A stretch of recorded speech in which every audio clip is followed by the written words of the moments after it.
Jessica. Just want to make sure I got it right. Short form video marketing for realtors. All right. So here is my elevator pitch. I see a few people joining in late, which is fine. So Act One, I sold real estate for 4 years with Prudential. I've been originating for 30 years, closing over 4,000 loans in Atlanta and the Southeast. I manage 2 mortgage branches, and now I help originators and real estate agents build their businesses. Hopefully, we're going to do that today. You can reach me by simply searching my link tree, which is reachsteven.com. Okay, so why are we here? The market has shifted, obviously, right? Old school prospecting is not as effective as it once was. We all have fewer leads, both real estate and on the mortgage side. Lead sellers, I find they're only offering lower quality leads. It's like when the market dries up, the leads get worse across the board. I've used Empower LO, Sync, Facebook, Zillow, OpCity.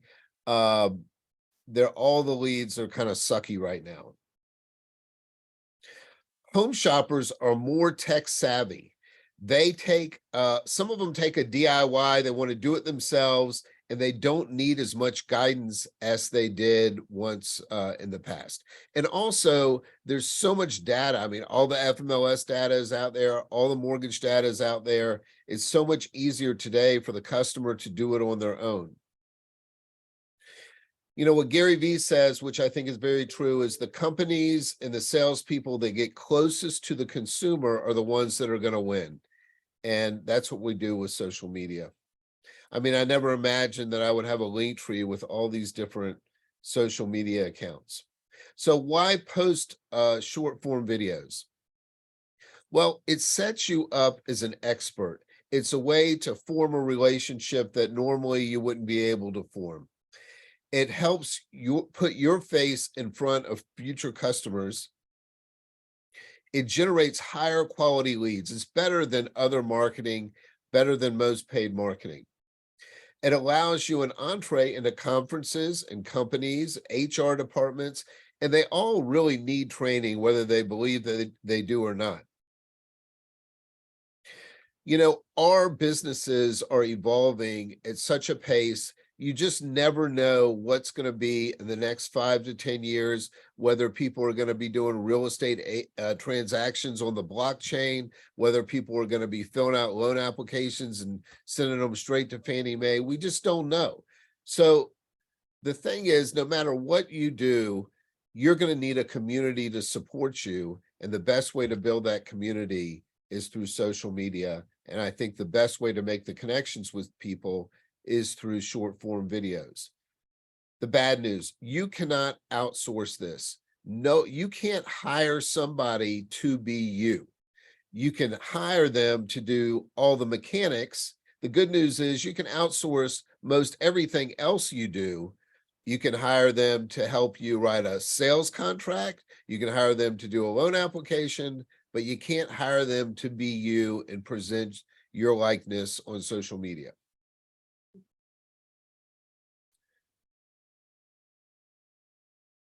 I have 2 more people jumping in, which is fine.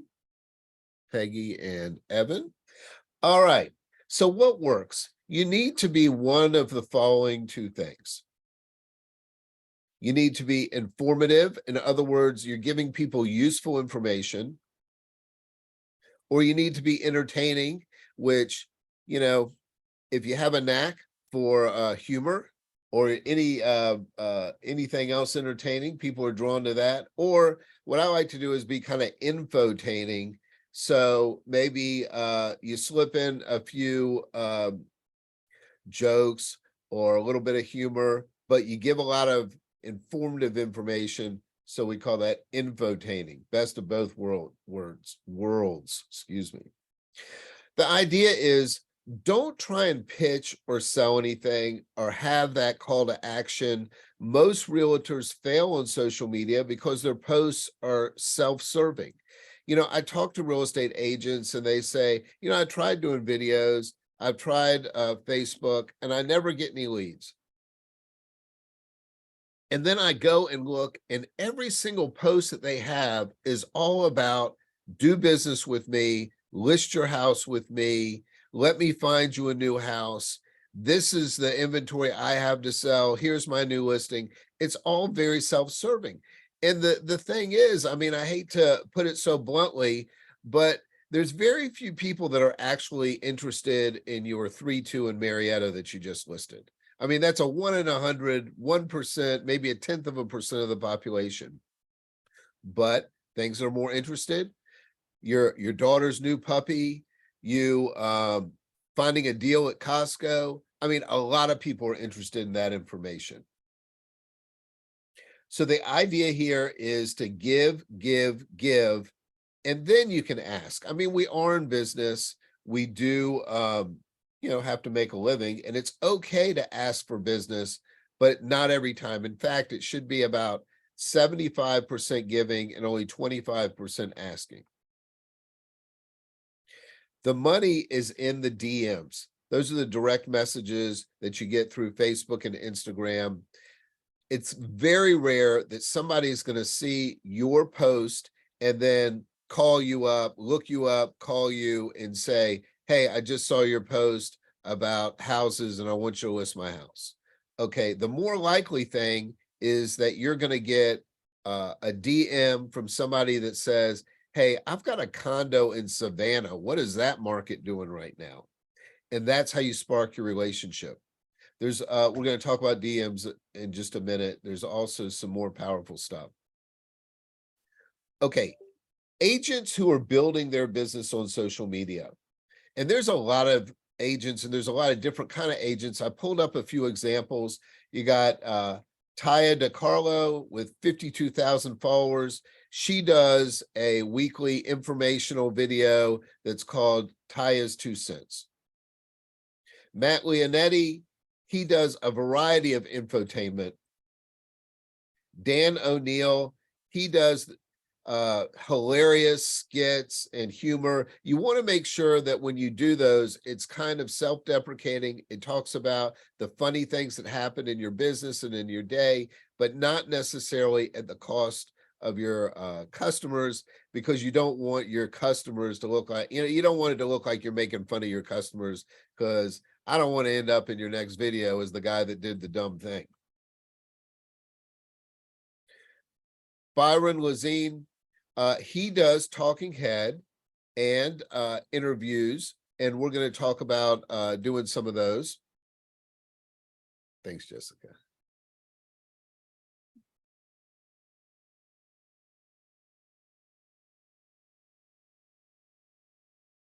Jacqueline Liederman, she does interesting videos about interesting properties, just straight, not necessarily her listings, but just strange and interesting properties. She's got 22,000 followers. And Nicole Klein, she's out in California. She promotes her lifestyle brand, kind of, these are the homes of the rich and famous.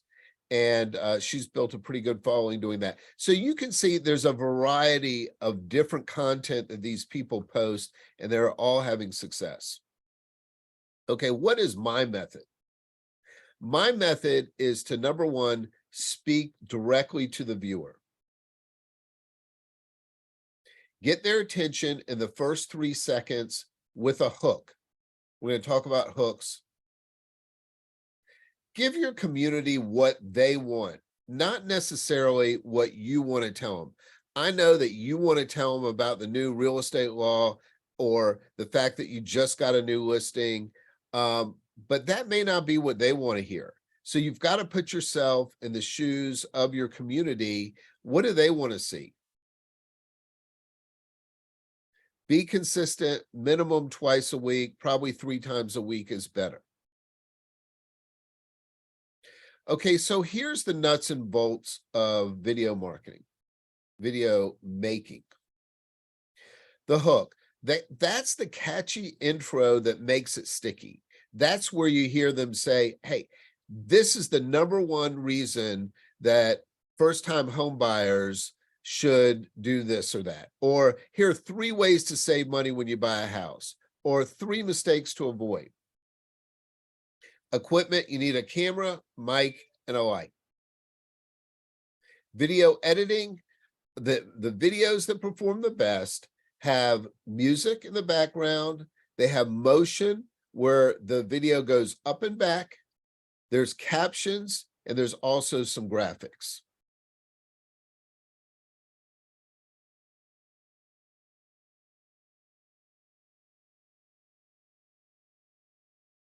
So here's some hook ideas. Ways to save money. People love hooks about ways to save money. Mistakes to avoid. Fear is a huge motivator.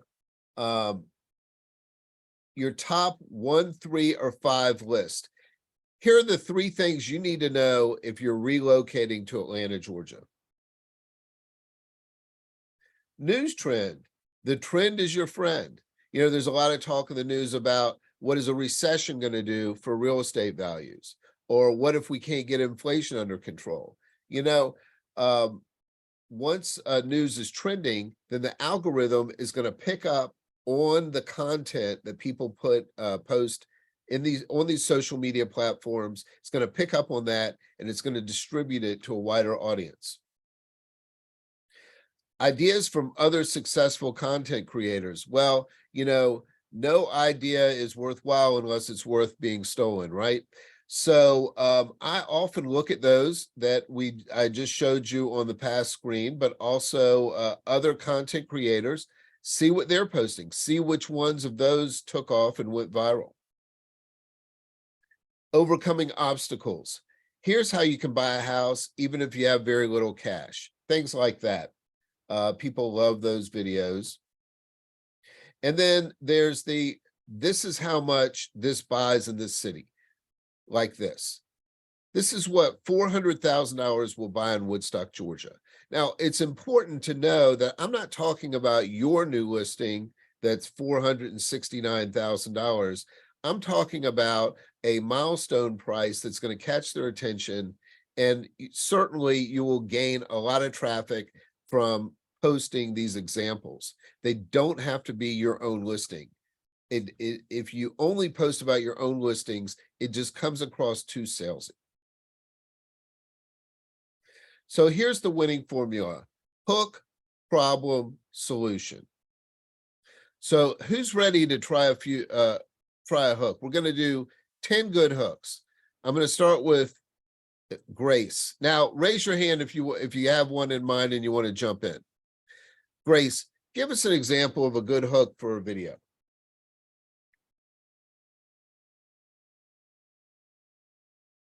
You're on mute.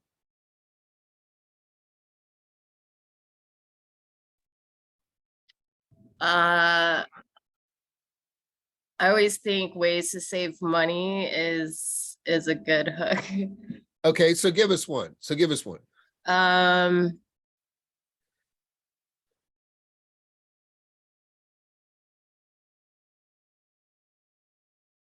Anybody else wants to jump in? Okay, Andrea, come on, give us a good hook. You're on mute.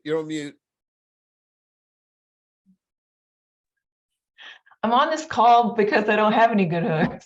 So,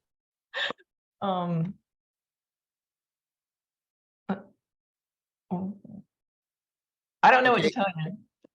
Okay, so I'm going back to Grace. You said that you thought saving money. So give me the best way to save money when you buy a house. Give me a way to save money.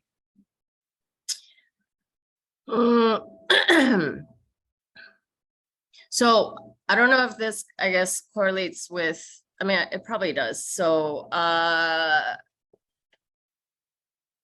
putting away, say, like 20% of your paycheck or your income or whatever source of income that you have in a savings account or a CD. Okay, I think a CD is a good way because you can't really touch it for a couple of years, and then you can also grow in interest. Okay, But I don't know how to sum it up to make it into a hook, I guess. okay.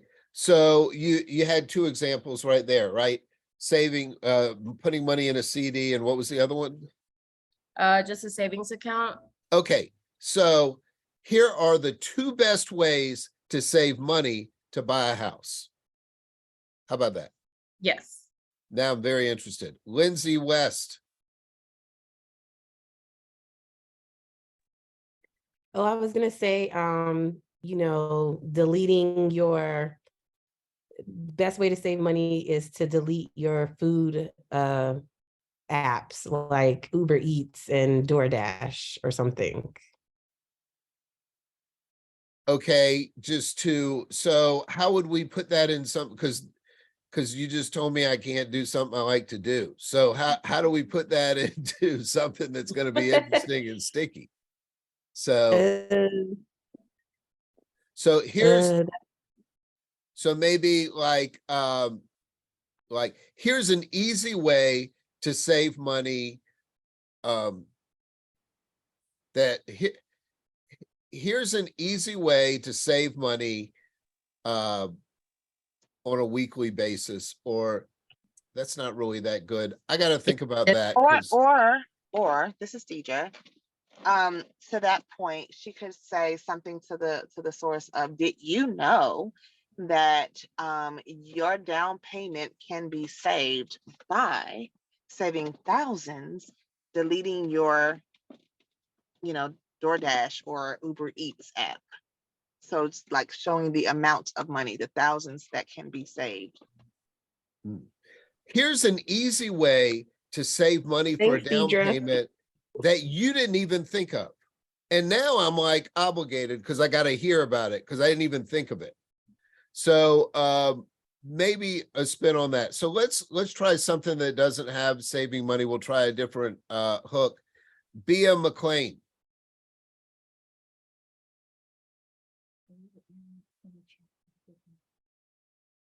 What? Are you trading a new home for dinner and drinks? Aaron Church. Aaron, tell me that hook you just sent me. The one I just posted in there is, are you trading your new home for, or whatever, are you giving up a new home for dinner and drinks? So kind of hitting on that Uber apps thing, that the money you're spending there, you can save it, but it's putting it in a nice way, I think, instead of being like, you're doing it wrong. It's just Right. like, Right. You No, know- I like it. I like it a lot. So let's think about that. So are you eating and drinking your way out of a new home? Are you how did she phrase it? Are you trading? Are you trading a new home for dinner and drinks? I like it. I like it. I think that's sticky. then on mistakes to avoid, like you shop, Okay. why wouldn't you shop for your lender? Who's saying that? Aaron, again, I'm being Okay. chatty. Say it one more time. If you shopped for your house, why wouldn't you shop for your lender? Okay. Okay, I like it. Let's see who else. Ashley Smith, give me a hook.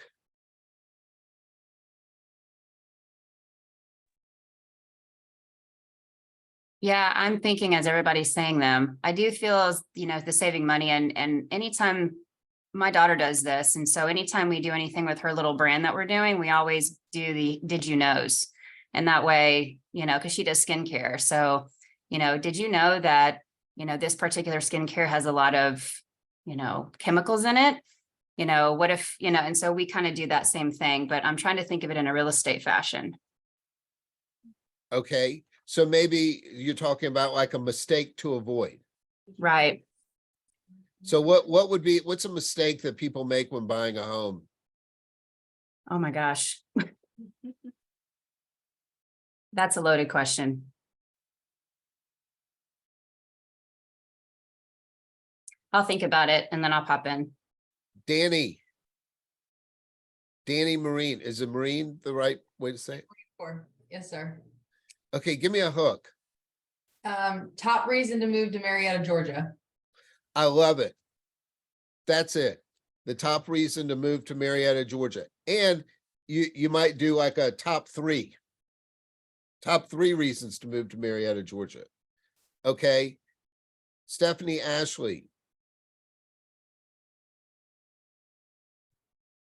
Thinking too as well. I kind of like the, saving what you can, again, kind of going off all of your Uber Eats and everything else, saving just, even if you just do, that cup of coffee that you go get every morning. Okay, so Thinking how in about that. this? How about this? This is how Starbucks is keeping you from buying a new home. Like it. See, it kind of pulls you in because you're not really sure what kind of angle I'm taking. So come on, give me just a couple more good ones. Somebody raise their hand. Nancy Dawson.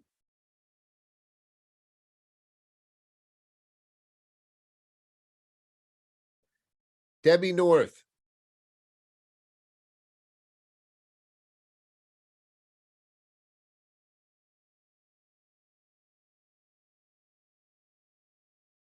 Peggy Baker.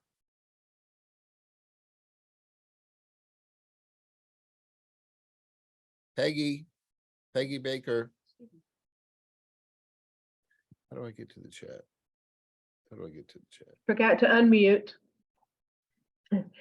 How to build generational wealth through real estate. How to build generational wealth through real estate. So that sounds good. How can we make it a little bit stickier?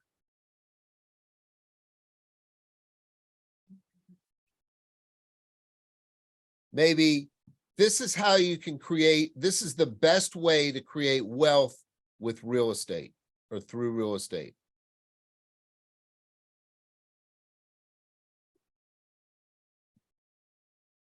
Oh, Have I enough see. for the see. retirement home of your dreams. Oh, say it one more time. Have enough money for the retirement home of your dreams. Okay. So how would you do that? Well, through real estate, same idea as generational wealth. This is just the tail end of your death, essentially. Okay. So Jankin Daniels. Tell us what you put in the chat. It's actually Yankin, but that's okay. The Oh, I'm top three sorry. reasons, that's okay. I get it all the time. The top three reasons to pay more than your basic mortgage payment each month. Oh, so you're going to talk about like prepaying. So top three reasons to pay more than your basic mortgage payment. So now I'm thinking like, why would I want to do that? I got to hear what this woman's saying. Okay. Oh, I like this. Lenora Smith. Okay, I said how to get your offer accepted. Yeah, how to get your offer accepted in a competitive market, dealing with the multiple offer situations.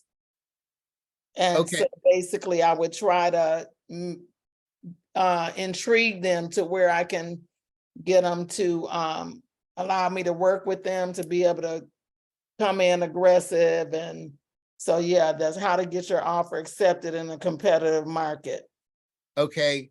I love it. The only thing that I would do, and this is important, is I would change the voice and not put how to. I would say, this is how you get your offer accepted in a competitive market. Okay. Now I got to listen to what I gotta find out. The curiosity is killing me. Okay. So, Great. right. So Lindsay with 3,000 in rent gets you this in a home. So I like that. So you show a home and you're like, a lot of people are paying rents up to $3,000 for sure. So you say, this is what $3,000 in rent would be in owning your own home. 5 essential tips for first-time home buyers. Who did that? Ashley Smith. I like it. So those lists, the number 1, number 3, I don't know why the odd numbers are more popular, but they are. So common pitfalls. Where's Ashley Smith? I'm right here in Las Okay. Vegas. Okay, good. So I'll be out there next month. So so I like this one. You put common pitfalls when buying and selling in Las Vegas. Okay, so that's kind of an informational topic, which I think is a really good one. So we want to like turn it around and make it a little stickier and direct. So how would you phrase it if you wanted to make it a little bit more direct? Oh, boy.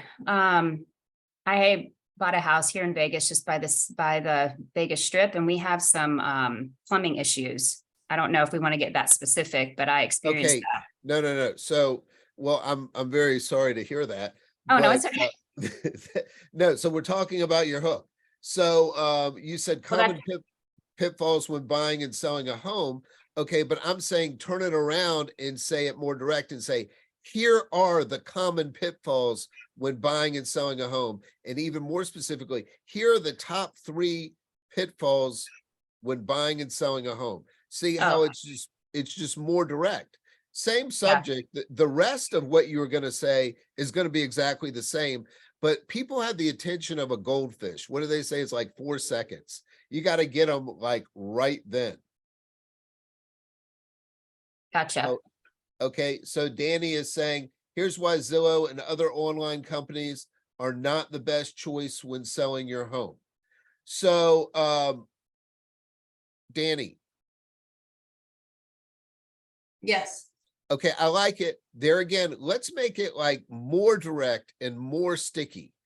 So here's why Zillow and other online companies are not the best choice when selling your home. Why aren't they the Steven? best? So just to talk it out, so why aren't they the best choice? Could you say like, this is why Zillow is costing you thousands of dollars when selling your home? I love it. That's exactly right. You just totally nailed the whole exercise right there. We're going to stop there because I'm not going to be able to do any better than what Danny did. She totally took her idea and made it direct and said, here's why Zillow is costing you thousands of dollars. And now I got to watch that video because the curiosity is killing me. Okay, so that's it. You nailed it. Let's keep going. Okay, so can you still see my screen? Okay. Oh my God. If I was good at technology, I would be dangerous, right? Okay, here we go. So the equipment. So how many people raise your hand if you have either an iPhone or an Android phone? Everybody, right? Okay, so you've already got the camera. The camera on these iPhones today is, if you have a phone that's like less than 4 or 5 years old, the cameras are just incredible. They have, you can see they have like 3 and 4 cameras built in. They're amazing. So that's good enough. Now, when you're rich and famous and you want to buy a Sony SLR for $1,500, you know, that would be good too. Next is the tripod. You can pick up a tripod for $30 or $40. I actually have a couple. I bought this desktop one on Amazon for $10. That's going to hold your camera steady. Elgato Wave mic, that's what I'm using right now. So the sound quality is super important. If you come across as muffled or the sound's not clear, then the people are just going to move on right away. Soft light box. And here's one right here. Believe it or not, I only paid $57 for it. And what that's going to do is that's going to illuminate your face, and it really raises the quality. When the lighting's good, the detail's better as well. They're not expensive. I would not recommend using one of those ring lights, because if you have glasses, there's a big ring. And even if you don't have glasses, you can still see a little ring in your eye. So this is the way to go. If you have an Apple phone, you have to buy a little Apple adapter for the mic. It's kind of a ripoff. It's $35, but here's some advice.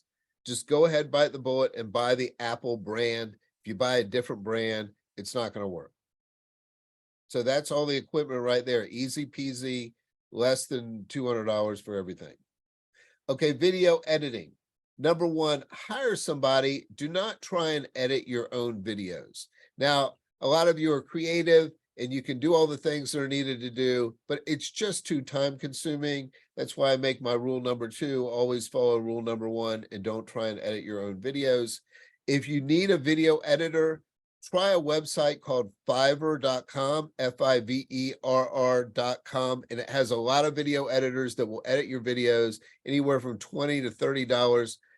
Who out there, raise your hand if you've heard of Fiverr? Okay, good. Videos need the following: the music. Now, this is all tried and true that the videos that have this get many, many more views. Music instrumental. If you're speaking, you want the music to just be instrumental and not have words that are going to compete with your own words and drown out your voice. Motion. There's a thing where it goes back and forth and it draws people in and it captures their attention. I'm not sure the psychology behind it, but I know that it works. You want to set your camera to shoot in 4K. And I know that there's somebody who's a whiz on Instagram that's going to say, well, Instagram doesn't support 4K, but the higher, denser resolution is going to allow that video editor to use the motion feature and still get you good, high quality HD video. Captions and graphics, big, colorful captions, not just those that you see like at home, you know, for the hearing impaired that just come across in just plain type. We want something that's eye-catching, and not every word. You want to just hit the keywords that are going to grab people's attention. Now, when you post a video, there's a section for a description and a hashtag. I use ChatGPT to write these for me. Who knows what ChatGPT is? Raise your hand. So I taught a class on ChatGPT, and if you don't know what that is, it's an amazing AI tool, and it's free. And I'll put a link in the notes so that you can watch that video on YouTube. We did that class last month. Was anybody in that class? I'm just wondering. Oh, a couple of people. Oh, okay. Well, thanks for coming back. So I'm going to show you a couple of quick examples real quick.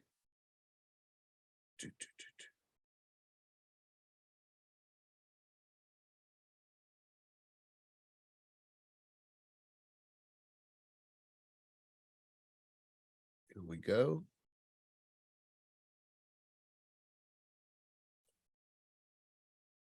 Okay. This is one that I shot before I knew what I was doing. And just take a look. About a topic that I've been discussing with our upper management for quite a while. And that is, how do we keep our staff going 90 miles an hour through this entire refi season that we're going through? We never thought it would last this long. And, you know, you can rally the troops and everybody can win one for the Gipper, you know, one time, two times, maybe a month, 2 months. But how do you keep them? Okay, so you can see from this example, I don't have any of those things that we talked about. It's just a standstill, no motion. I have the boring captions. Can you hear my voice now? Okay.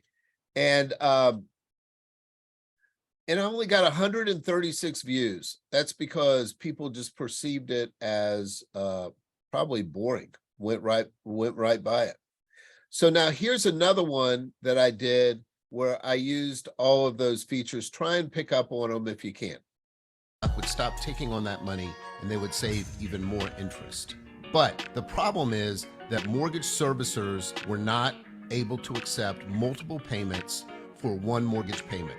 Thus, there was constant misreporting. See the movement, how it's coming forward on people that actually paid their mortgage early. The easier thing to do is just to prepay principal. Okay, so this was a video that I did about biweekly mortgage payments, and you saw the motion. You see the big captions of the interesting words, and this video got 22,000 views. So it makes a significant difference. Oh, I'm sorry. This one got 136 and the other one got 33,000 views. Okay.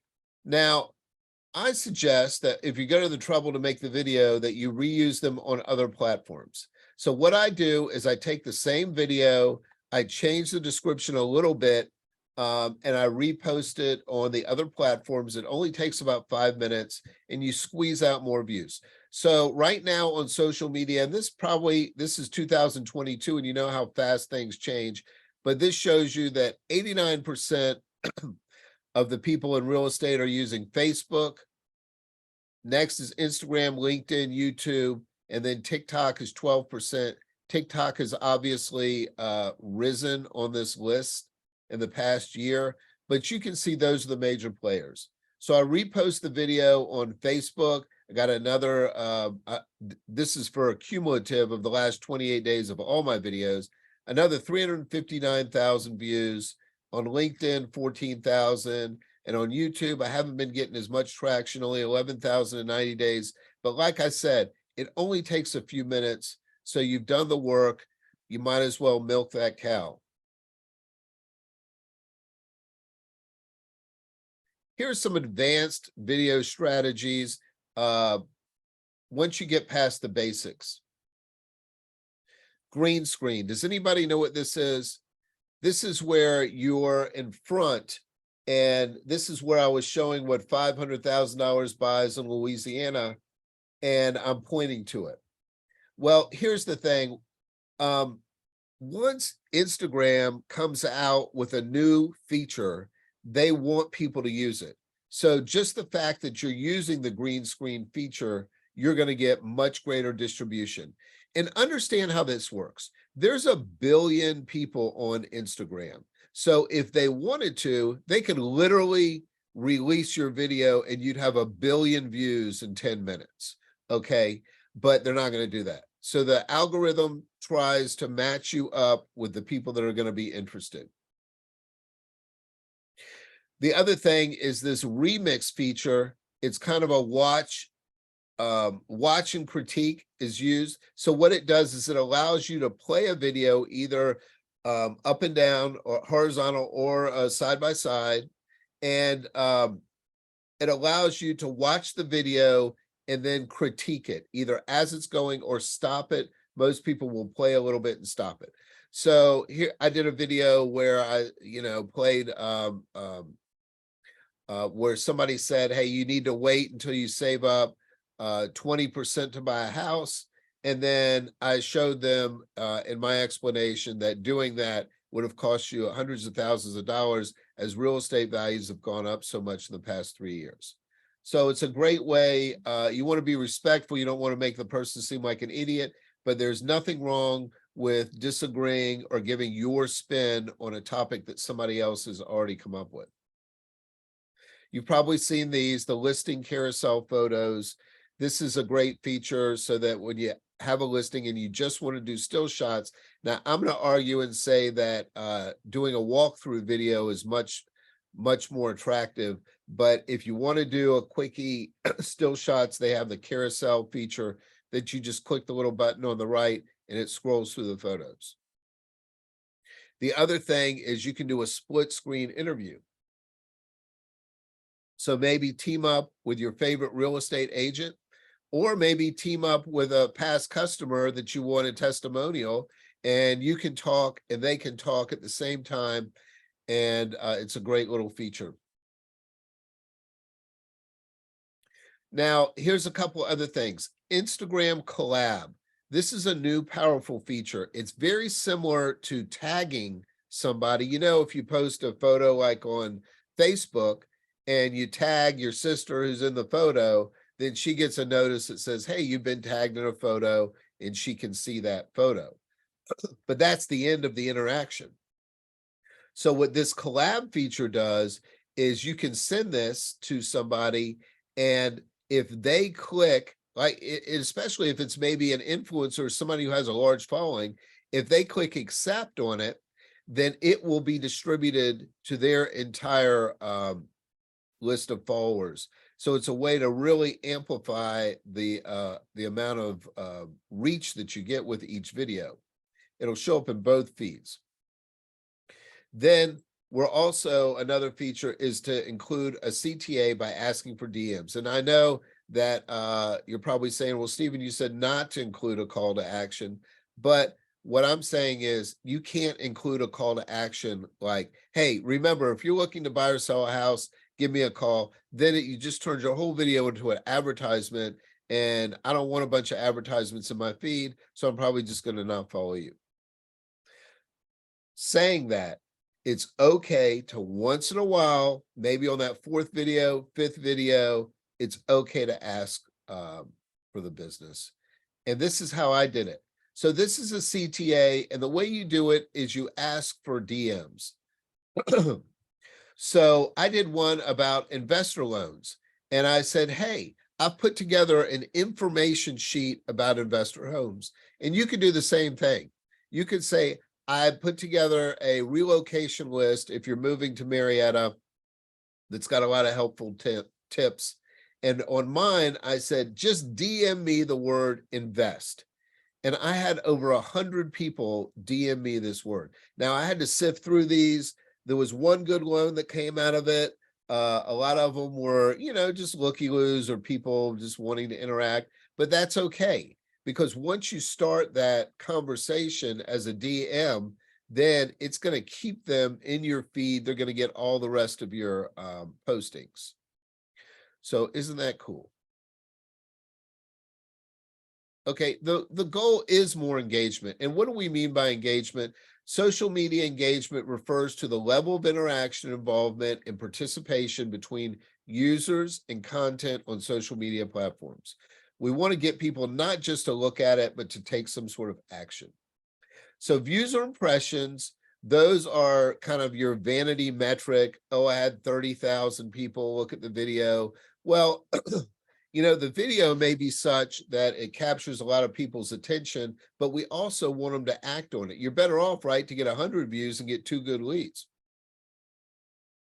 Now, the reason why we want the hook to be sticky is because if they don't watch for at least 3 seconds, it's not even going to count it as a view.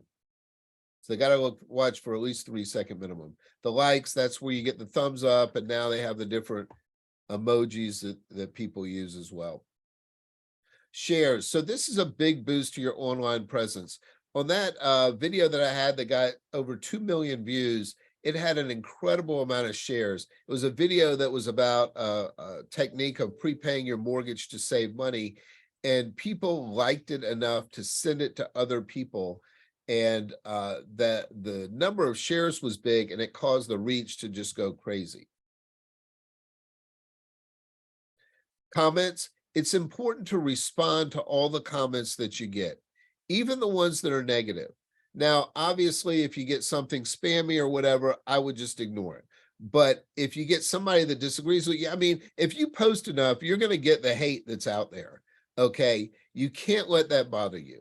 I've had comments that were things like, absolutely wrong. You're totally wrong, or this is incorrect. I still respond. And sometimes I say something like, thank you for the comment, or please explain your point of view, or something. I don't really care if they do or not, but the more the interaction is, the comments back and forth cause the algorithm to think that you're getting a lot of interaction. Well, you are with your viewers, and it's going to distribute the videos to a wider audience. Follows and friends. It's important to get as many followers and friends as you can, and also to follow other people. Anybody who you think is somebody that you'd like to interact with or hear from, I will go ahead and follow them as well. The other thing that I want to say, and backtracking about comments, is it's important to make comments on other people's posts. I would say that you need to make about 10 a day, and it sounds like a lot, but they literally take about a minute, even less than a minute, to make some sort of thoughtful comment that's just 1 sentence long. And it's going to help get those people to make comments and interact with you. And that's going to improve your algorithm and increase your distribution. The DMs is where the money is. The money's in the DMs. Like I said, most people are not going to just watch a video and then reach out on their phone. They're going to send you a DM and say something like, hey, I saw that video. but what's going on with I have a condo in Savannah. Do you work that area? What's going on with that market? You know, they'll ask you. What's amazing is I'll get questions that are completely unrelated to the video that I posted, which is perfectly fine. You need to have a video regimen. Here's mine. So Sunday night, I shoot 3 new videos. It takes me about 20 to 30 minutes. I send those off to my video editor. It was a lady that I found on Fiverr. She does a great job. She's in North Carolina. And I also send her sometimes some supporting photos or whatnot. If I'm talking about like that house, it's 400,000. I'm going to send her a picture of a house, or of course, I'm going to send her the video if I have that. Okay. I post a new video Monday, Wednesday, and Friday on Instagram. On Tuesday, Thursday, Saturdays, I post that previous video on all the different platforms. So right now I'm posting them on YouTube Shorts, Facebook Reels, TikTok, and LinkedIn. Now, one thing I didn't mention that maybe I should is that the videos need to be less than 60 seconds in length. So really, it's almost to the point where they cannot be too short. People like short videos, but I would say that the sweet spot is that 30 to 45 second range. And believe me, you can cover a lot of ground in 45 seconds. I support the videos by posting as many Instagram stories as I can. Now, does anybody know the difference between a story and a reel? Raise your hand. Ashley Smith, what's the difference between a story and a reel? Your Instagram stories are those that go, I mean, they're on your storyline, excuse me. So when you click on Instagram and you can see the little dots of all your friends, those are all the people who've posted stories. So they're really quick, like of your dog, or you're running to the grocery store, you're at this, mall and something funny happens. A reel is a video that then goes on your feed. So. Correct. Yeah. And the one little point you left out is I believe that the stories last 24 hours. That's correct. And then they disappear. And then they disappear. Or I think if you view them, then they disappear.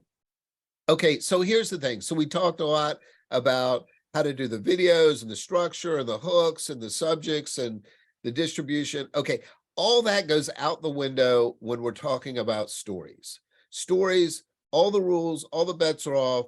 You can do whatever you want. It's an insight into you, especially if you're doing these talking head videos like I do that are informational or infotainment, then you need to lighten it up with the reels. That's where you have the pictures of or videos of your kids, of your pets, and anything that makes you more of a human that people relate to.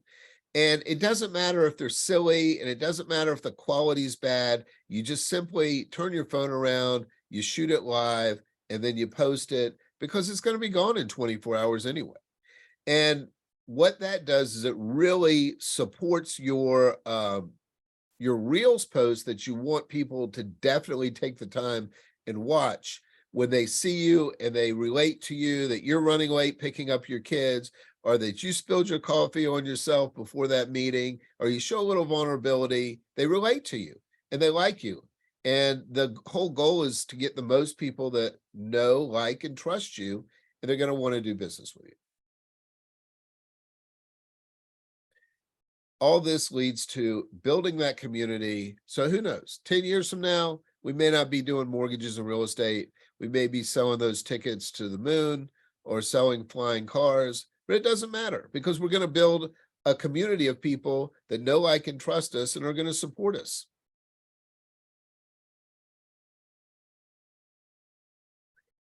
So thank you everybody for attending.